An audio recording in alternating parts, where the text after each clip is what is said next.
বাবা আমরা তো চট্টগ্রাম চলে আইছি, চলো কোনোভাবে একটা কাজ মিলাইতে পারি কিনা দেখি। আচ্ছা বাবা চলো। বাবা বাড়িতে আম্মু তো খুব অসুস্থ। বাবা তোমার আম্মুর অসুস্থতার কারণেই তো এই শহরে আসছি টাকা ইনকাম করার জন্য, চলো।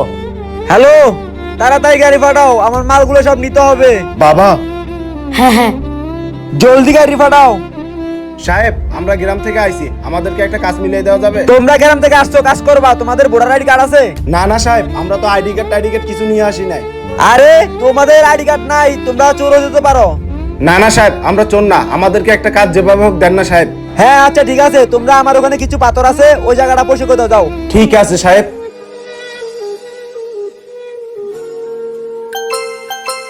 বাবা গ্রাম থেকে চাচা কল দিছে। কল দিছে? হ্যালো ভাই। ভাই ভাবি তো দুনিয়ায় বেঁচে নাই। আচ্ছা না আসতেছি। বাবা কি হয়েছে? বাবা বাবা বাবা কি হয়েছে? তোমার মা দুনিয়ায় নাই। ভাই এটা বলার গাই না, বলা যাবে না। না না না, অহন লাইনের বাস বন্ধ, অহন সারুন যাইবো না। ভাই আপনার গাড়ি দিয়ে আমাদেরকে বলা দিয়ে যেতে পারবেন? মাথা খারাপ নাকি? আমি তোমাদেরকে বলা নিয়ে যাবো। দাঁড়া দাঁড়া।